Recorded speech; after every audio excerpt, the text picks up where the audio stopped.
بنی اسرائیل میں ایک خاتون تھی اور اس کا بڑا گھرانہ تھا. اس کا باپ جو تھا وہ بڑا کنجوس اور بخیل آدمی، بڑے پیسے والا. ایک دن ایسا ہوا کہ یہ جو لڑکی تھی، جوان لڑکی، اس نے باہر ایک فقیر کو دیکھا جو بڑا مجبور تھا، ضرورت مند تھا. اس کو اٹھا کر کے اچھی خاصی دولت اپنے باپ کی دے دی. اور باپ کو پتہ چلا تو اتنا غصے میں آیا کہ میں ایک پھوٹی کوڑی نہیں دیتا اور تو اتنی بڑی دولت اٹھا کر دے دی. اور غصے میں اپنی بیٹی کا ہاتھ کاٹ دیا.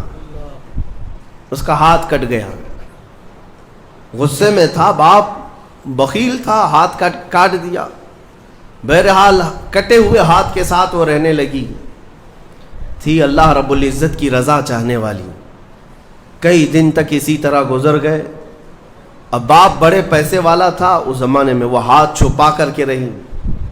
پھر اس کا رشتہ آیا ایک بہت بڑے خاندان سے، اور بڑے خاندان کا جو شہزادہ تھا اس نے پسند کر لیا. شادی کی ڈیٹ قریب آئی. ان لوگوں نے ہاتھ نہیں دیکھا، بس چہرہ اور باقی ساری چیزیں دیکھی، اور انہوں نے بھی چھپا رکھا کہ ہاتھ نہیں ہے.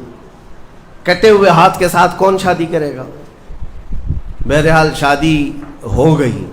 شادی ہونے کے بعد وہ گھر رخصت ہو گئی. اپنے نئے دولہے کے ساتھ وہ اپنے گھر پر بیٹھی ہے دسترخوان پر. وہ بائیں ہاتھ سے کھایا کرتی تھی، ایک ہاتھ تو کٹا ہوا تھا، چھپا کر کے رکھتی تھی. دسترخوان پر جب بیٹھی، اس کا نیا دولہا ہے، اس کے گھر والے، کھانے کے وقت اب ہاتھ نکالنے کی باری آ گئی. وہ بائیں ہاتھ سے کھا رہی تھی تو اس کے شوہر نے کہا کہ کیا سیدھے ہاتھ سے نہیں کھا سکتی؟ سیدھے ہاتھ سے کیوں نہیں کھا سکتی؟ اب اس کے رشتے کے ٹوٹنے کا وقت آ گیا تھا. اگر پتہ چلے تو دھوکہ کیا ہے، کٹے ہوئے ہاتھ کے ساتھ ہمارے ساتھ نکاح ہوا ہے. اس کے آنکھوں میں آنسو آئے. وہ ہاتھ اپنے کپڑے کے اندر ہی چھپائی رہی. اچانک اسے غیب سے ایک آواز آئی، اے میری بندی ہاتھ نکال. اس نے اپنے دوپٹے کے اندر سے ہاتھ نکالا تو سیدھا ہاتھ پورا صحیح سلامت تھا. پھر وہ زمانہ موسیٰ علیہ السلام کا تھا. ان کی بارگاہ میں حاضری دے کر اس نے اپنا یہ واقعہ سنایا. سیدنا موسیٰ کلیم اللہ فرمانے لگے، مولا نے مجھے یہ وحی دے کر بھیجا اور ارشاد فرمایا کہ اے موسیٰ، ہم اس ہاتھ کو شرمندہ نہیں ہونے دینا چاہتے جو ہاتھ میری بارگاہ میں اخلاص سے اٹھاؤ.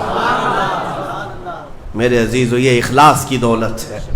جو خالصتاً اللہ کے لیے کچھ کیا ہو، مولا اسے کبھی ذلیل نہیں ہونے دے گا، اسے بے عزت نہیں ہونے دے گا. اسی لیے کچھ کام ایسے کر جاؤ جو خالصتاً اللہ کے لیے ہو. رب تبارک و تعالیٰ کے لیے اب تک کیا کیا ہے اس کا بھی آپ کے پاس کچھ تو ہونا چاہیے. اگر اپنی زندگی میں آپ احتساب کریں، اپنا ہی محاسبہ کریں کہ میں جوانی سے لے کر اب تک جتنے کام کیا ہوں، کوئی کام ایسا ہے جو خالص اللہ کے لیے کیا ہو؟